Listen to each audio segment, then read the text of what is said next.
Hey, what's up, y'all? Welcome to Bam Bam Raw TV. I'm Bam Bam, aka the 411 Giant. Hey, on this episode, we're gonna talk about Nate Dot. But first, I want you to hit that like button. I want you to hit that subscribe. I want you to subscribe, and I want you to hit that bell icon. Now, Nate Dot. Cash Money got a song in which they say "Dot you out like Nate Dot," and "Dot you out like Nate Dot" is referring to the alleged way that he killed people. From what I knew from the men I had been around from Crescent City, Nate Dot was known to be uh, allegedly a sneaky killer. He would lure you into either false security and kill you, or catch you and shoot you in the back of the head, or set you up with a girl to set you up, whatever.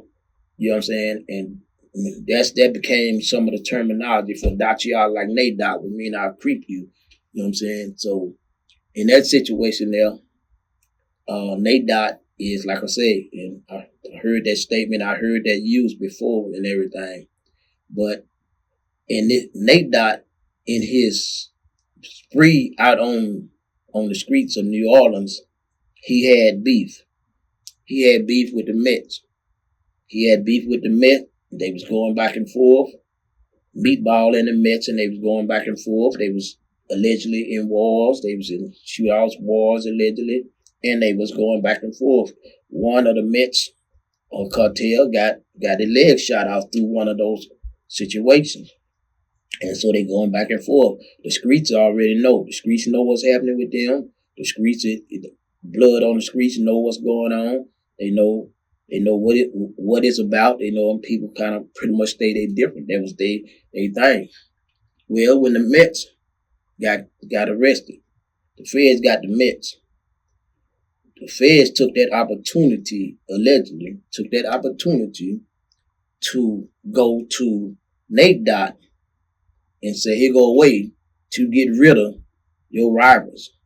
Here go a way. Nate Dot had a previous charge, and he said, now here go a way to save yourself and get rid of your rival. We know y'all going back and forth. We know you shot what you call leg out. We know you did all this shit. We know that. We don't care about that. We willing to give you a deal, cut you loose if you testify to these things or help us put them away. And it's said that he did it. So now he did with him. They get Meatball in the Mets. They locked up. They used information and stuff they got from him and everything. He became a confidential informer for them. Gave them everything that he knew to try to help them get him. So now he back in the scribe again. Then the feds come around and catch him and whack him across the head, catch him. He go out there doing the same thing. He done gave these people all this time, but he go back doing the same thing. So the folks come, bam, they slam him across the head, give him a life sentence. Now they give him a life sentence and put him in the same federal system with the dudes he just helped them gave life sentences in 2 lives in 205 years. So now they got him in there. And I was in USP Florence with Meatball. And me and him had got pretty cool. Then I come to USP Leavenworth, my second penitentiary. There, while down there, is when I met Nate Dot. When I met Nate Dot, I was trying to get, what I used to do was, whenever somebody come from places that I don't know, like New Orleans or whatever, homeboys or whatever, I always took group pictures. I'm like, man, let's go up and take some pictures. And then I take the pictures, and if it was a person who I didn't know nothing about or hadn't heard enough about or hadn't seen their paperwork or whatever, I would send it to Meatball or send it to somebody, Big Bouncer, somebody from New Orleans, because they would know more about that individual than me. And I would send it to them, and they'll get the letter back to me through the third party. And they say, man, yeah, dude, good, he's solid. That's a solid dude to that. That's a solid dude. Or else he'll tell me, no, man, dude ain't no good. Dude, do the rat. Dude told on such and such. So that I can tell, and they used to do the same with me. If somebody from Shreveport or from the North End They'll take a picture with them and send it to me. But I never could get Nate Dot to take a picture. Every time I said, let's go up to the wreck, let's all take some homeboy pictures and stuff and going on, he always came up with an excuse. Always came up with an excuse. But finally, the information got back to me from Meatball that now the dude that dude who won't take that picture, he said he sound like Michael Williams and Nathan Williams, and he said he got several aliases. He said that's what it sound like, man. He said that's Nate Dot. I said, yeah, that's what he said now. He said, yeah, man. He said, yeah, that dude ain't right. That dude, yep, I used to, we got paperwork and stuff where he helped against folks against us. And so I said, okay, all right, let me handle this him. But I'm gonna have to, like I, say, I got to give everybody the benefit of the doubt to prove of themselves, and especially in a situation where the individual who's giving me this information done had beefs with him. There's been shootouts and stuff and everything, allegedly. So anyway, I pulled up. I pull up Nate Dot and I tell him about it.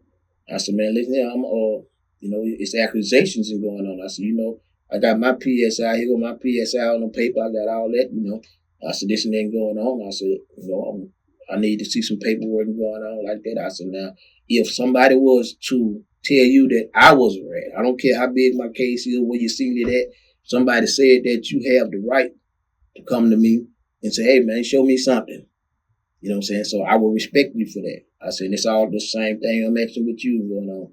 So anyway, long story short, I involved the homeboys who really don't have nothing to lose. The homeboy who has something to lose, I stayed away from involving them into the situation because some working on their legal work, some having personal problems when they're trying to get close to their family. So I didn't involve them. I only involved the men's who didn't have nothing to lose, like I felt like I didn't have nothing to lose. So anyway, I sent two of the homeboys to his cell to get all his legal work. So while he was at work, they went to his cell, got his legal work, and they took it to the lawyer, to the dude who do the legal work on the compound to look it over for us. So while doing that, and I pulled up on him. I told him, I said, man, I sat down there and got your legal work going on. I ain't telling who got it out there.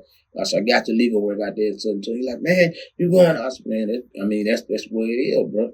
So anyway, a couple of times he'll see me, man, why you the only one tripping on this here, man? Man, I know you cool with Meatball, man, but me and him, we were beefing out there, man. He do lying because me and beefing. I said, listen to him, man, right is right, wrong, wrong. I said, Meatball ain't gonna, if Meatball play with me like that, and he wrong, I'll deal with him if I ever get close to him again. I said, but we gonna get to the bottom, let's get to the truth. So anyway, Nate Dot, he went on, he kept, so I know from what they said, he'll kill. I mean, I don't know if he'll work the knife because I never seen that, but I assume. So I kept my knife on every time we meet, every time we talk, and I was always ready for whatever got to happen. But he kept pleading with me to leave that alone. You the only one really tripping, man. If you leave it alone, everybody else leave it alone. I said, no, we can't. We ain't gonna do it like that. So anyway, eventually I got dotted out by Nate Dot. And as Nate Dot was known allegedly to dotting people out by sneaking them, shooting them in the back of the head, whatever. But he didn't do me that way. My homeboy worked in the kitchen with him, came down with some wine. We made some wine. We came down. He told my homeboy Capone, man, when you and Bamm come down, I want to taste some of that wine, man, because that wine, man, I hear y'all make the best wine to you on a pound. And my homeboy Capone from Texas being kind of young and very excitable. And boom, he took dude some, sold dude two bags. Dude come back. We selling the stuff. Pretty much get through selling it. I'm in my cell. Police come to my cell and tell me, hey, we need you to go out here and breathalyze. I said, breathalyze? I just breathalyzed 2 days ago. Yeah, well, the lieutenant called and said, come breathalyze you. I breathalyzed me. So I got up like I was coming come out the cell, and I just snatched the door closed and locked it. And when the door's locked, you have to go all the way to the front, and they had to open it. They had to open it up from the switchboard up front.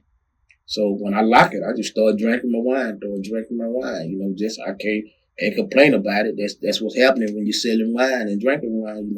Sometimes you make it, sometimes you don't. So I'm not thinking nothing about it. So they find by the time to come, they tried to open the door one more time.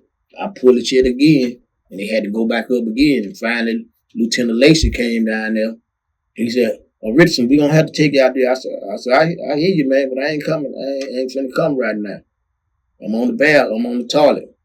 He said, "Well, when you get through doing what you doing, because I know you ain't on the toilet. When you get through, then we need you to come down here and breathalyze." I said, "I hear you." So I drank all the wine up, and then they come get me. I go down there, go out there.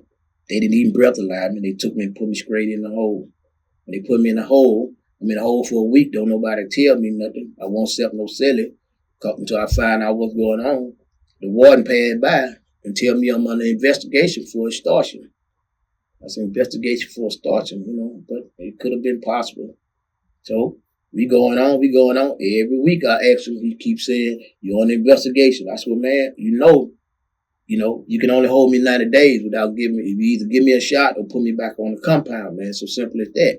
Or ship me or whatever, but don't just have me sitting in this hole for nothing." So anyway, finally, after about 80-something days, every week I'd ask him about, "Hey, man, when I get out?" After about 80-something days, he come through. And I say, "Man, well, it's going to be 90 days and about four more days. You going on, y'all going to have to either put me back on the compound, man, or charge me or whatever. Give me." He said, "Don't worry, Bamm, you'll be out tomorrow." I said, "I'll be out tomorrow, but what I'm in here for?" "On investigate for extortion." I said, "All right." Next day, they let me out. When I got out, I came out there, went to the homeboy. The homeboy met me on the yard. I said, "Man, what Nate died at, man? What did y'all check out that paperwork? Did anybody find out what was going on?" He said, "Man, dude just left yesterday."